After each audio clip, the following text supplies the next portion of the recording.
Tadi sempat disebutkan bahwa Dadan Hindayana dan juga tersangka lainnya ini menerima 1 miliar rupiah per hari dari yayasan SPPG tersebut. Gara-gara kepala sapi sama kepala lele sama susu, Bu, menggunakan rompi pingle. Kirain gua tuh mau pakai rompinya rompi Shopee, ternyata menggunakan rompi Barbie. Ya Tuhan, gegara ahli gizi belalang, Bu. Ternyata masuk jeruji. Ya ampun dah, cocok banget pantun gua pada malam hari ini ya. Makanya jadi manusia jangan pada serakah lu pada. Ya, kata gua juga. Jangan pada serakah. Jatah-jatah gizi anak bangsa aja. Lu kerumutin. Oh, dasar semut rang-rang lu ah. Ujung-ujungnya kayak begitu kan, digiring.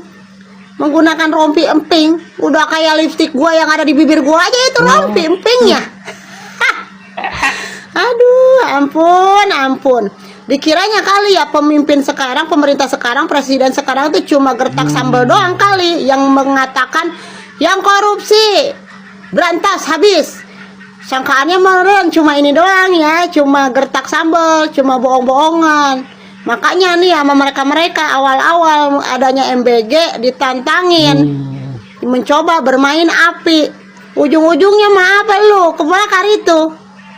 Ya salam, kebakar gara-gara kelakuan lu pada yang tidak bisa mengkondisikan perut, yang tidak bisa mengkondisikan mata ketika melihat rupiah di depan mata. Udah, Bye. gua mudah-mudahan dulu ini mau minum jus yang adem, saking happy-nya gua. Udah. Di tengah menurunnya kepercayaan masyarakat terhadap pemerintah Prabowo dan di tengah melemahnya rupiah terhadap dolar serta anjloknya IHSG, Prabowo mengambil langkah berani dengan mencopot kepala BGN Dadan Hindayana. Tidak menunggu hari berganti, Kejaksaan Agung gerak cepat dengan menggeledah kantor BGN dan menangkap Dadan Hindayana dan menangkap satu orang wakil BGN, Ledewik Pusung dan mantan wakil BGN, Sony Sonjaya. 3 orang petinggi BGN ditangkap. Tapi satu petinggi BGN, yaitu wakil BGN, Nani Esdeang, kenapa tidak ditangkap? Apakah memang tidak terlibat? Atau ada pesan yang lain? Bahkan, Nani Esdeang ini menjadi pengganti dari Dadan Hindayana. Nani Esdeang itu bukan ahli gizi, bukan ahli makanan, apalagi ahli kesehatan. Dia hanya ahli kata-kata. Dia adalah seorang jurnalis yang beberapa tahun yang lalu pernah terserempet kasus hoax-nya Ratna Sarumpait. Ahli serangga diganti oleh ahli kata-kata. Apakah akan menyelesaikan carut-marutnya penanganan MBG? Dadan Hindayana itu adalah orang Jokowi. Dia bukan ahli gizi, dia bukan ahli kesehatan, bukan ahli makanan juga. Diangkat oleh Jokowi beberapa bulan sebelum Jokowi lengser. Dan dititipkan, tepatnya disusukan ke pemerintahannya Prabowo, yang otomatis sebagai kepala BGN, dia juga adalah komandan dari program MBG. Sementara penggantinya sekarang, Nani Esdeang, itu sekali lagi bukan juga ahli gizi, bukan ahli makanan, juga bukan ahli kesehatan, tapi dia adalah loyalisnya Prabowo, yang merupakan salah seorang pimpinan tim pemenangan Prabowo. Jadi jelas kan? Jadi, proses pergantian pimpinan BGN ini jauh dari solusi untuk menyelesaikan permasalahan MBG. Hanya geser kursi dan ganti orang aja. Sebenarnya yang dibutuhkan masyarakat itu bukan pergantian pimpinan BGN, tapi audit menyeluruh terhadap efektivitas dan efisiensi dari program MBG. Bahkan banyak yang menginginkan bubarkan saja MBG. Mengingat program ini sangat menyedot anggaran APBN sampai APBN tekor 240 triliun, melemahnya rupiah dan anjloknya IHSG. Para pengamat menilai juga adalah multiplier efek dari 2 program andalan pemerintah ini yang sangat menguras anggaran, yang bikin APBN menjadi rapuh. Bagaimana menurutmu? Sampai 24 jam setelah dicopot, akhirnya Lord Dadan resmi ditetapkan menjadi tersangka dengan modus jual beli SPPG dan juga markup anggaran pengadaan motor listrik, sepatu, sampai kaos kaki. Ya sebenarnya sih masyarakat udah berkali-kali ingetin pemerintah kalau nggak beres MBG di tangan si Dadan, tapi mungkin telat sadar. Tapi ya nggak apa-apa, yang penting si Dadan ini akhirnya ditangkap. Apalagi keabsurdannya yang pengen bikin MBG go internasional ke Arab Saudi. Kurang lucu apa coba ini orang? Tapi MBG ini harus tetap kita pantau teman-teman, karena bukan jaminan yang gantiin Dadan itu benar juga, karena sebelumnya ya kan dia wakilnya. Akhirnya ya kena batunya juga kau, Badan Garong Nasional. Ini salah satu manusia yang bikin UMKM hari ini menjerit ya. Dia memaksakan untuk MBG dilaksanakan secara ugal-ugalan. Belum lagi pelaksanaan pengadaan kaos kaki, pengadaan motor listrik, pengadaan IT, pengadaan macam-macam lah. Akhirnya kena juga ya. Semoga kau membusuk di penjara. Dan saran saya Pak Presiden, yang harus dihentikan ini bukan hanya sekedar potong kuku, tapi ini potong jarinya. MBG ini program bagus, tapi prioritas yang lebih penting lebih banyak. Menurut saya MBG kalau akan terus dipaksakan, pilihlah daerah-daerah yang 3T ya. Jangan semua daerah dipaksakan untuk MBG yang ujung-ujungnya seperti ini. Saya yakin di level bawah ini banyak sekali kebocoran-kebocoran dana yang belum muncul di permukaan. Tapi saya yakin kebocoran anggaran ini sangat besar. Ya, Pak Presiden tolong dengarkan, tolong jangan denial, tolong jangan tundif. Oke? Rakyat pantau, rakyat monitor, salam koruptor. Tapi kalian penasaran nggak korupsi apa yang dilakukan? Berapa banyak korupsinya? Nah, jadi ada beberapa pertanyaan. Jadi kalau ku baca di Kompas, salah satu korupsinya itu dugaannya adalah pengadaan motor listrik dan juga sepatu. Kalian bisa baca langsung di Kompas. Tapi aku penasaran, kayaknya nggak ini aja. Soalnya kan banyak kali tak apa-apa dibuat di dia. Yang semir lah. Banyak lah, tak apa-apa lah pokoknya. Jadi ini masih dugaan. Pengadaan motor listrik dan juga sepatu. Kalian tahu sendiri anggaran MBG itu berapa banyak. Itu proyek raksasa itu.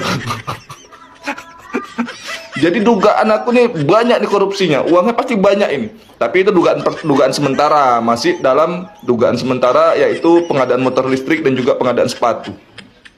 Tapi yang aku nggak habis pikir, ini kok kayaknya pencopotan itu terlalu terburu-buru gitu. Ya, iya. Dia tiba-tiba dicopot, habis itu bisa ditangkap.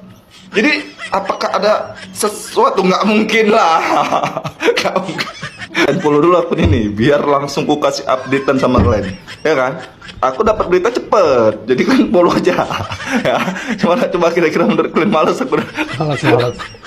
Assalamualaikum warahmatullahi wabarakatuh. Ayo kita bahas Marvelous drama Vrindavan yang keren banget ya. Drama Korea ding. Hal-hal yang seperti ini udah biasa guys di negeri Konoha ya. Drama-drama seperti ini sudah lumrah ya. Tiba-tiba kepala MBG ditangkap, diperiksa kemarin kantornya ya. Setelah publik ribut, setelah citra mulai memburuk ya. Pemimpin Konohanya sudah mulai buruk citranya, barulah bergerak. Padahal masalah ini udah lama kan. Baru sekarang nih, karena mungkin ya itulah citranya udah mulai tahu sendirilah. Intinya kan program ini adalah program janji kampanye lah. Bagi pengelola dari program ini atau pemimpin dari program ini, pejabat yang menangani program MBG ini kan pasti udah tahu konsekuensinya, ya kan? Pasti mereka paham, apalagi dalam janji kampanye itu jelas dijelaskan kalau adanya perbuatan-perbuatan manifestasi itu nanti akan ditindak pejabatnya kan gitu. Harusnya pejabatnya itu sudah warning sih, udah tahu, udah ngerti. Nah, tapi yang saya khawatirkan adalah ini bukan dari pejabat MBG-nya saja, begitu ya. Segala kebijakannya itu pasti unsurnya adalah dari yang punya pengaruh paling tinggi, ya. Pembelian motor listrik, pengadaan anggaran untuk motor listrik itu, lalu penentuan mitra MBG-nya, ya, SPPG-nya, siapa-siapa aja yang bisa jadi mitra atau dapur dari MBG-nya itu kan pasti ada kapasitas penguasa yang lebih tinggi gitu ya. Jadi sayang disayang Bapak itu tumbal saja sebenarnya, ya. Antara Bapak ditangkap atau jadi tersangka ataupun tidak, sebenarnya tidak mempengaruhi, ya. Karena sumber masalah utamanya adalah program itu sendiri sebenarnya, ya. Nah, jadi Bapak itu ya mungkin cuma tumbal proyek atau ya bagian dari drama lah. Kita udah ngerti sendirilah yang seperti ini ya. Selamat menonton drama Vrindavan ya, atau drama Korea. Untuk beberapa hari ke depan bakal jadi gibahan yang asik gitu. Asik. Tapi tidak merubah esensi apapun dari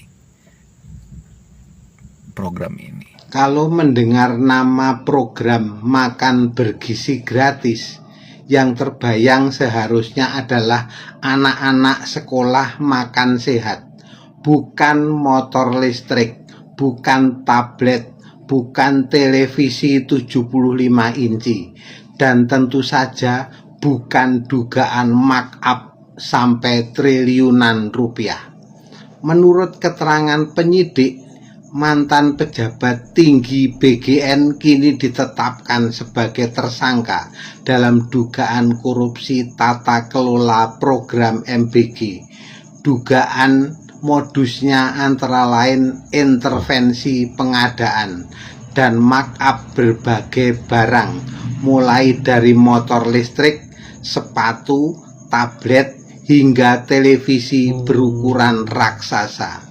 Lucunya, rakyat sejak awal sudah bertanya, kenapa program makan anak sekolah malah sibuk membeli barang-barang yang tidak terlihat berhubungan langsung dengan isi piring anak? Nah, itu. Kenapa anggarannya membengkak kemana-mana? Dan sekarang pertanyaan itu mulai menemukan jawabannya.